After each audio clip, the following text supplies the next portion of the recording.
कल पर्यावरण समाप्त हो गया था। अब देखते हैं रसायन विज्ञान में पहले इनके कुछ प्रमुख तत्वों के नाम देखते हैं, इनको लैटिन भाषा में क्या कहते हैं, उसके बाद कुछ प्रमुख संकेतक को देखते हैं, फिर ऐसी गैसें जो निष्क्रिय अक्रिय गैसें हैं उनको बारे में जानते हैं। आइए देखते हैं। तो जो कुछ धातुएं ऐसी हैं जिनको लैटिन भाषा में से सोना हो गया, इसे गोल्ड या एयू इसका जो है शॉर्ट फॉर्म होता है, इसको लैटिन भाषा में आरम कहा जाता है। चांदी को अर्जेंटाइट कहा जाता है लैटिन भाषा में। पारा या मरकरी को हाइड्राजियम कहा जाता है। इतना लिखिए। उसके बाद डालिए अब कुछ प्रमुख तत्वों के संकेतक चिन्ह।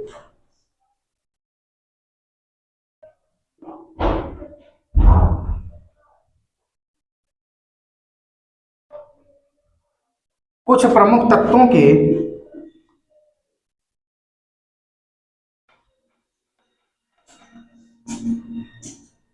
कुछ प्रमुख तत्वों के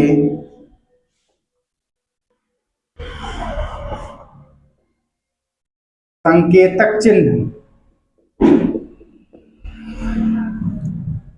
जैसे डब्लू, इसका क्या होता है, टंगस्टन। पीबी, लेड या सीसा।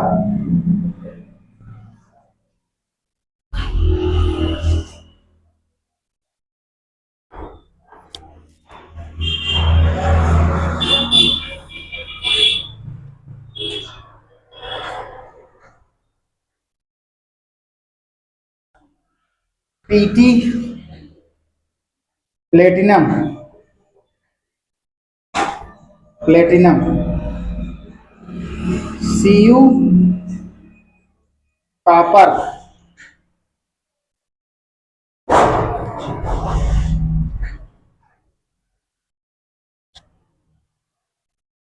Jadon, zinc, ZN zinc.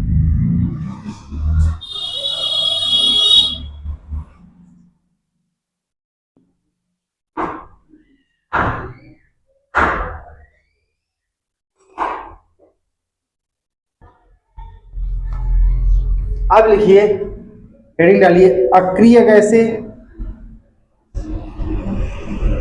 अक्रिय गैसें, निष्क्रिय गैसें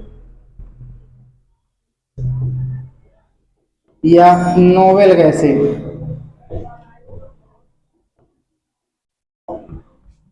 पूछता है कि निम्नलिखित विकल्पों में से कौन सी गैस अक्रिय गैस है, कौन सी गैस निष्क्रिय गैस है या नोबेल गैस है। इसको इंपॉर्टेंट लगा लीजिए। देखिए, हीलियम, नियान, आर्गन, क्रिप्टॉन, जेडान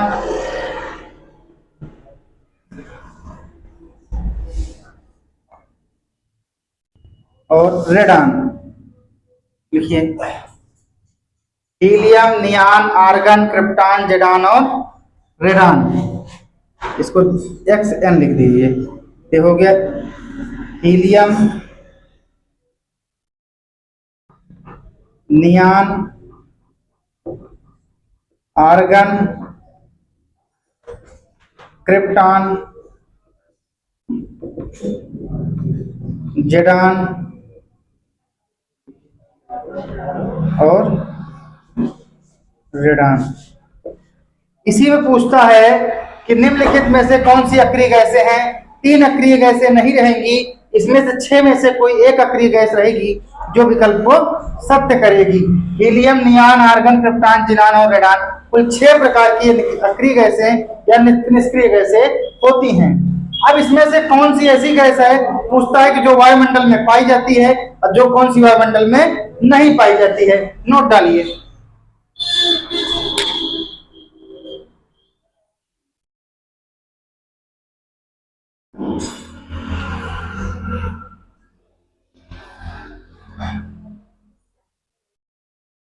वायुमंडल में रेडान नामक अक्रिय गैस नहीं पाई जाती है। नोट डाल के लिखिए,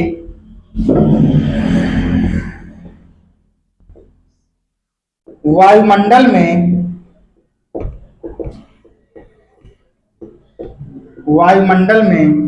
रेडान नामक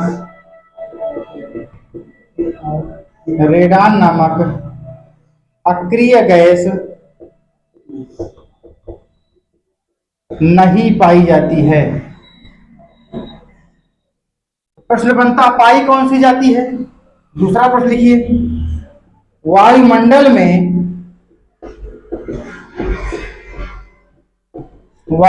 में आर्गन नामक अक्रिय गैस, आर्गन नामक अक्रिय गैस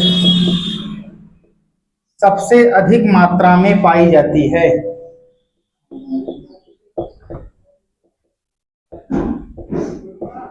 सबसे अधिक मात्रा में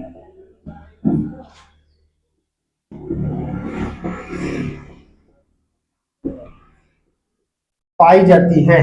वायुमंडल में आर्गन नामक अक्रिय गैस सबसे अधिक मात्रा में पाई जाती है।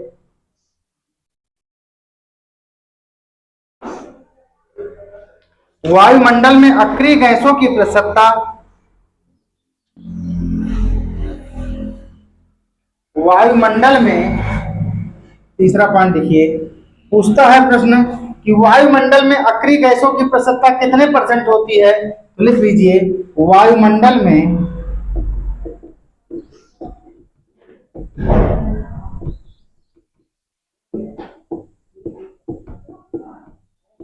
अक्रिय गैसों की प्रतिशतता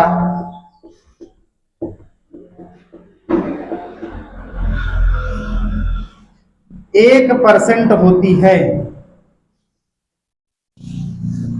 इसके साथ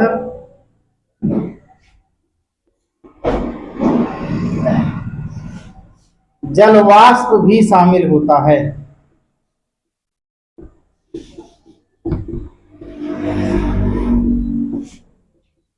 इसके साथ जलवाष्प भी शामिल होता है। वायुमंडल में अक्रिय गैसों की प्रतिशतता 1% होती है। इसके साथ जलवाष्प भी शामिल होता है।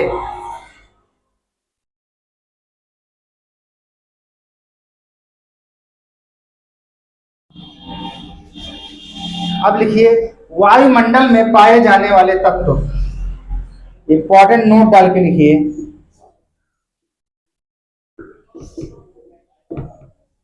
वायुमंडल में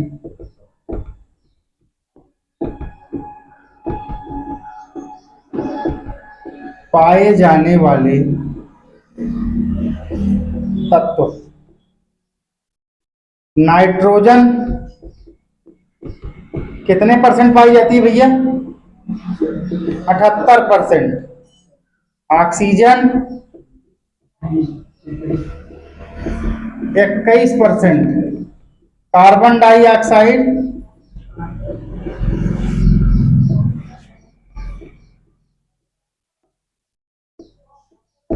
0.03%।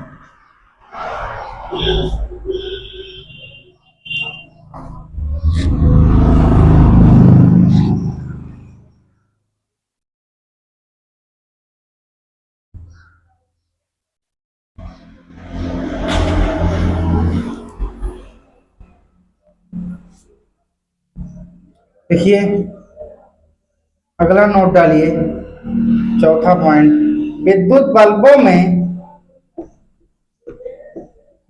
बल्बों में आर्गन नामक अक्रिय गैस, आर्गन नामक अक्रिय गैस भरी जाती है। विद्युत बल्बों में आर्गन नामक अक्रिय गैस भरी जाती है।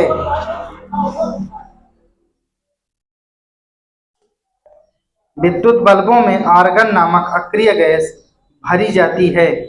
सबसे हल्की गैस हीलियम होती है। सबसे हल्की गैस, पांचवा पॉइंट देखिए, सबसे हल्की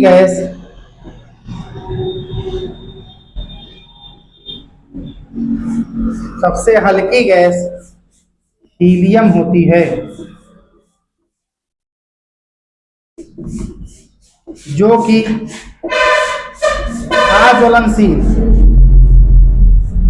आज्वलनशील होती है। जो कि अज्वलनशील होती है। सबसे हल्की गैस हीलियम गैस होती है जो कि अज्वलनशील होती है।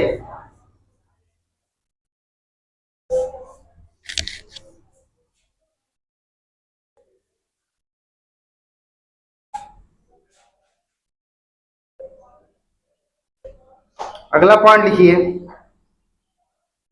गुब्बारों में तथा वायुयान के टायरों में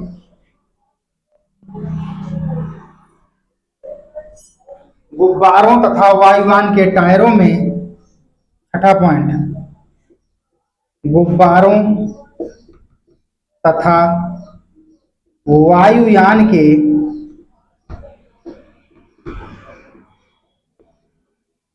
टायरों में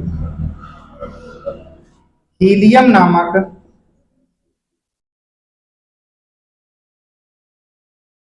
नामक अक्रिय गैस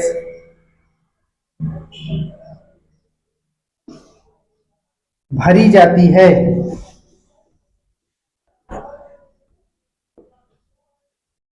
क्योंकि यह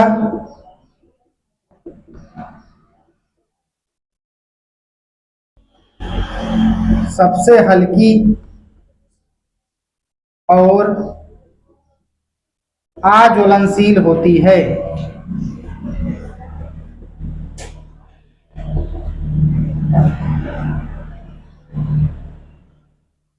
क्योंकि यह सबसे हल्की और अज्वलनशील होती है।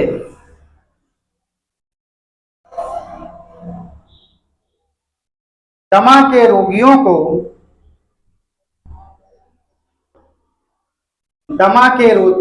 को सातवां पॉइंट लिखिए,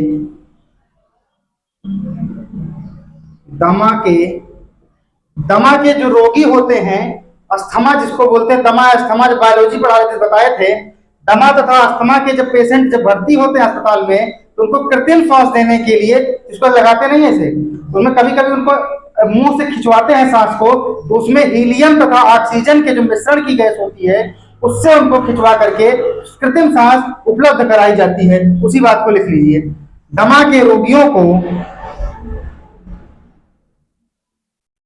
कृत्रिम सांस देने के लिए, कृत्रिम सांस देने के लिए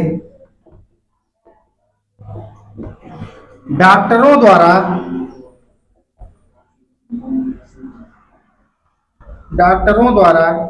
हीलियम तथा ऑक्सीजन He+O2 हीलियम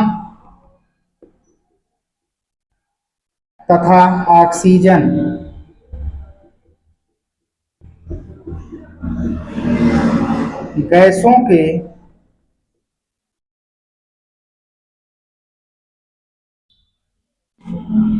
गैसों का प्रयोग किया जाता है।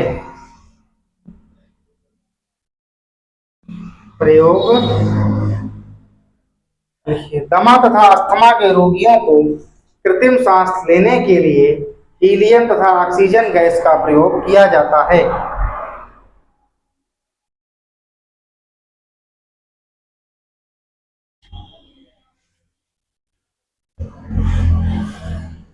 जो हमारी नेवी है, नेवी में जब गहरे समुद्र गोताखोर के लिए जाते हैं, तब भी हीलियम तथा ऑक्सीजन गैस का मिश्रण अपने साथ लेकर जाते हैं। लिख लीजिए इस पॉइंट को, आठवां पॉइंट, गहरे समुद्रों में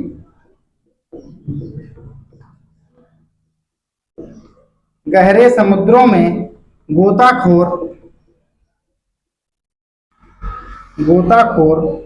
सांस लेने के लिए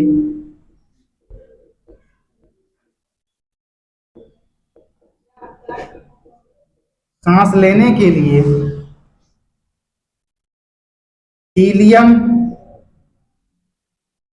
तथा ऑक्सीजन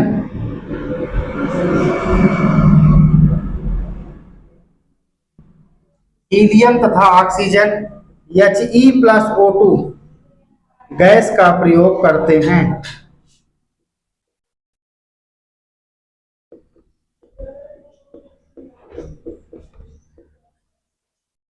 गहरे समुद्रों में गोताखोर सांस लेने के लिए हीलियम तथा ऑक्सीजन का प्रयोग करते हैं।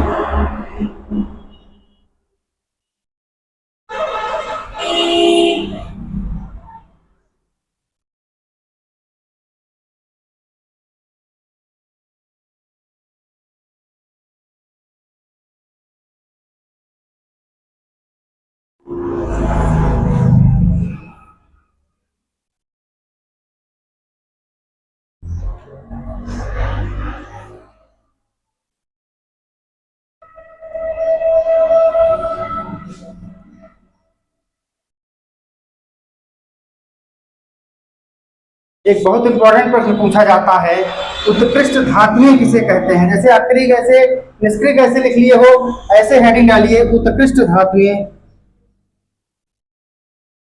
उत्कृष्ट धातुएं या नोबेल मेटल कौन कौन से हैं। नंबर 1 सोना, दूसरा चांदी, अर्जेंटाइट, तीसरा पारा Hg अर्जेंटाइट या हाइड्रोजियम, चौथा प्लेटिनम।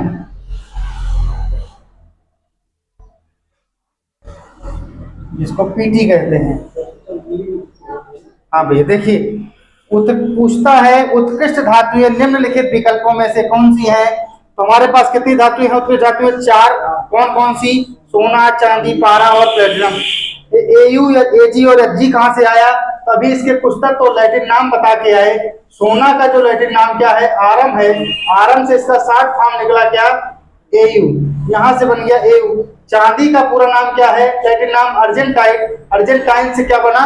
एजी बना। पारा का क्या लिखवाया है नाम? हाइड्रोजियम, हाइड्रोजियम से काट के क्या बना दिया इन्होंने?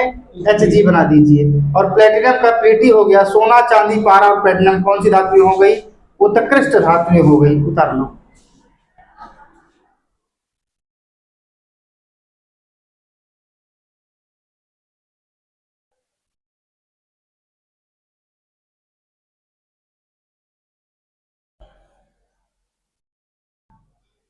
नौवां पॉइंट लिखिए हम, कृत्रिम वर्षा कराने के लिए, कृत्रिम वर्षा कराने के लिए सिल्वर आयोडाइड का प्रयोग किया जाता है।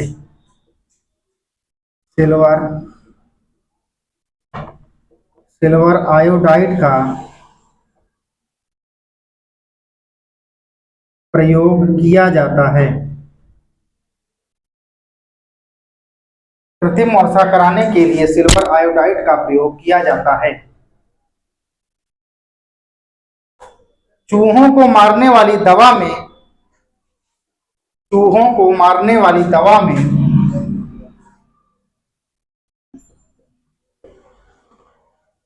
चूहों को मारने वाली दवा में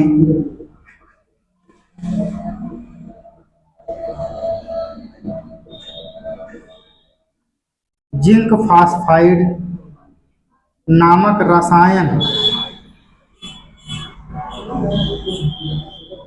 मिलाया जाता है।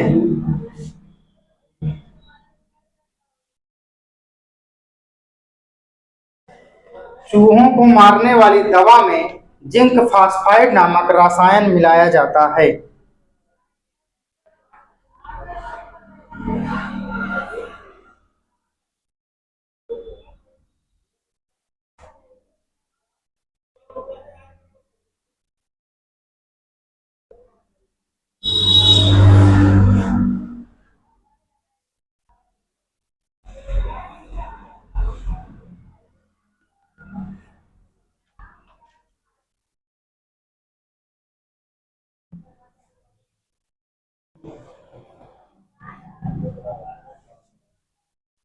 ये हो गया। अब इसके बाद हेडिंग डालिए प्रोटॉन, परमाणु। परमाणु किन किन कणों से मिलकर बना है? 3 कणों से मिलकर बना है। कौन कौन से? इलेक्ट्रॉन, प्रोटॉन और न्यूट्रॉन, जिसमें इलेक्ट्रॉन पर ऋणावेश होता है, प्रोटॉन पर धनावेश होता है और न्यूट्रॉन पर उदासीन कण माने जाते हैं। इलेक्ट्रॉन की खोज किसने किया है? जे थॉमसन ने किया है। प्रोटॉन की खोज किसने किया है? रदरफोर्ड ने किया है। तथा न्यूट्रॉन की खोज जेम्स चैडविक नामक वैज्ञानिक के द्वारा की गई है। इतना उतारो, फिर इसके बाद लिखवाते हैं, इसके आगे इसकी चर्चा करें।